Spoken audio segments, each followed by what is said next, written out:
Assalamualaikum warahmatullahi wabarakatuh. Saya Julian Fahmi dengan nomor NPM 2017 445081 dan teman satu kelompok saya Juan Febrian Gabeta 2017 445082 beserta Rio Tri Wibianto 2017 445523 ingin mempresentasikan tentang sistem transportasi perdagangan ternak sapi dan implikasi kebijakan di Indonesia. Untuk kondisi Indonesia, sentra konsumsi daging sapi masih berada di wilayah perkotaan. Permintaan di wilayah ini cenderung lebih tinggi karena jumlah penduduk yang lebih padat dan tingkat pendapatan yang lebih tinggi dibanding wilayah pedesaan. Di sisi lain, sentra produksi sapi potong membutuhkan sumber daya lahan dan pakan yang memadai, sehingga secara umum berada di wilayah pedesaan. Dengan demikian, untuk memenuhi kebutuhan masyarakat perkotaan diperlukan sarana dan prasarana transportasi dalam kegiatan perdagangan sapi potong antar daerah.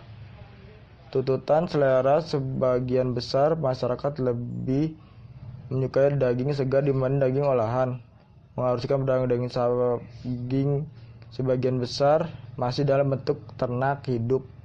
Beberapa daerah sentra produksi berjarak relatif jauh. Dengan kondisi negara kepulauan, jarak yang relatif berjauhan tersebut selain harus ditempuh dengan menggunakan transportasi darat, kegiatan distribusi ternak sapi juga harus menggunakan transportasi laut. Kondisi demikian menyebabkan biaya transportasi relatif tinggi. Biaya berupa biaya transportasi langsung, biaya transportasi tidak langsung untuk tambahan tenaga kerja dan pakan ternak akibat ketidakteraturan jadwal angkutan serta biaya penyusutan berat badan ternak akibat tidak memadai perawatan dan sarana angkut selama kegiatan transportasi. Arah perdagangan sapi dipengaruhi harga jual di berbagai sentra produksi yang akan menentukan harga jual di sentra konsumsi Jakarta dan Jawa Barat serta harga sapi potong eks impor dan daging impor di sentra konsumsi jalur utama untuk tujuan Jakarta dan Jawa Barat berasal dari Jawa Tengah atau dari Cimahi, Yogyakarta, Jawa Timur, Lampung, Bali, NTB, dan NTT, serta Sulawesi. Dengan pasar yang semakin terbuka dan jika tidak ada upaya peningkatan efisiensi di sektor produksi dan sarana transportasi, serta diregulasi peraturan pemerintah yang tidak kondusif, diduga produksi dalam negeri akan menghadapi desakan produk impor. Jika ini terjadi, maka dapat menimbulkan perubahan arah perdagangan tersebut. Bahkan dapat terjadi pergerakan produk impor yang memasuki melalui daerah sentra konsumsi menuju daerah yang semula merupakan daerah sentra produksi. Berikutnya akan dilanjutkan oleh Juan. Selanjutnya saya akan melanjutkan keragaman transportasi ternak. Untuk mengirim ternak dari sentra produksi ke sentra konsumsi, diperlukan sarana transportasi darat dan laut. Sarana transportasi darat terdiri dari penggiring ternak, kendaraan, truk atau pick-up, dan gerbong kereta api. Sementara itu, sarana transportasi laut terdiri dari kapal laut yang mencakup jenis kapal barang, kapal ro-ro, dan feri. Transportasi di wilayah produsen.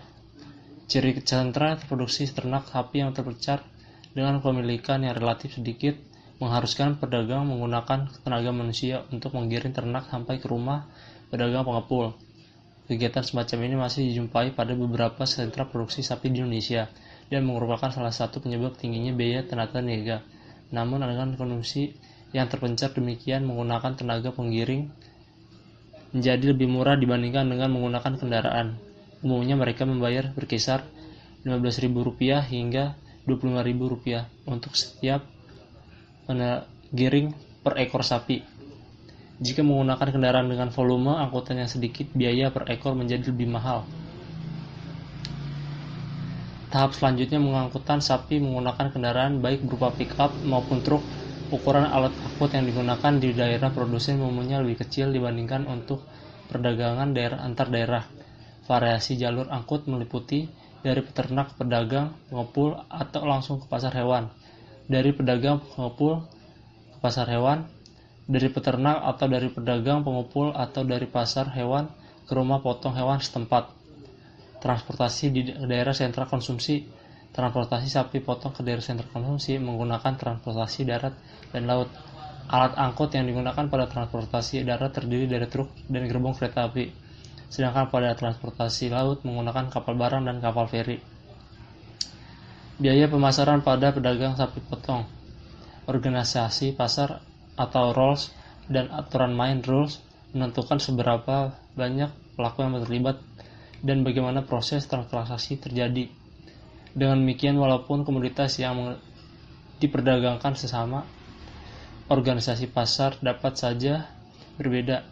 Hal ini terjadi pada pasar sapi potong di Indonesia. Faktor yang membedakan antara lain keterlibatan maklar, cara bayar, penentu berat badan yang akan menentukan nilai produk, besaran biaya jasa pasar hewan, dan lain-lain.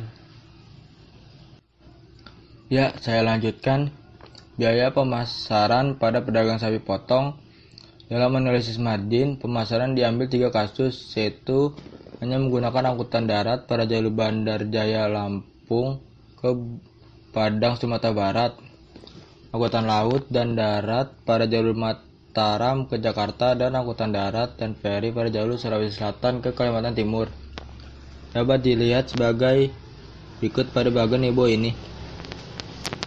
Dari rumah potong hewan lalu dikirim ke penjaga sapi atau wholesaler dagang sapi, dapat dikirim ke pengecer daging sapi dan lalu dikonsumsi oleh konsumen daging sapi.